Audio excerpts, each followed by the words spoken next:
আমি জানাজায় গিয়ে শরিক হই, কিন্তু জানাজায় শরিক হওয়ার পরে 2 তাকবীর প্রথমে পাই নাই। এরপরে ইমাম সাহেবের সাথে যখন সালাম ফিরেছেন, আমি সালাম ফিরে নামাজ শেষ করে ফেলেছি।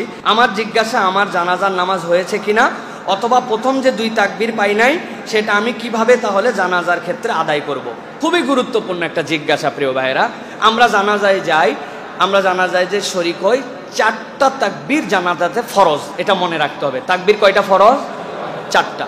এখন আপনি যাওয়ার পরে 2 তাকবীর পান নাই ইমাম সাহেবের সাথে, এরপর ইমাম সাহেব আসসালামু আলাইকুম রহমতুল্লাহ আসসালামু আলাইকুম রহমতুল্লাহ বলছেন, আপনিও সাথে সালাম ফিরে নামাজ শেষ করে দিয়ে সুন্দর করে খাটলি নিয়ে কবরস্থানে রওনা হয়ে গেছেন।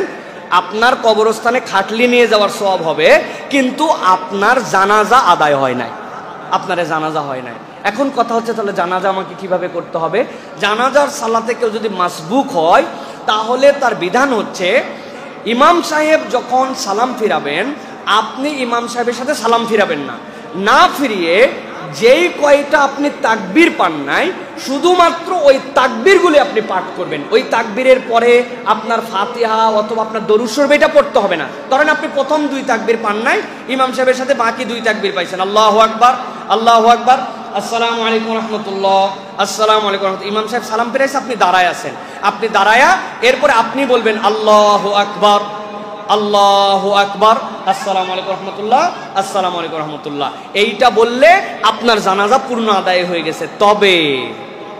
তবেটা হচ্ছে জানাজার সামনে যে মাইয়েত থাকবে, খাটলি তোলার আগেই আপনাকে এটা বলতে হবে। এই জন্য উপযুক্ত ইমাম যারা, তারা সালাম ফিরানোর পরে কিছু মানুষ মাসবুক হতে পারেন, তাদের জন্য 10-15 সেকেন্ড অপেক্ষা করে একটু পরে খাটলিটা উঠানোর প্রচেষ্টাটা রাখা ভালো।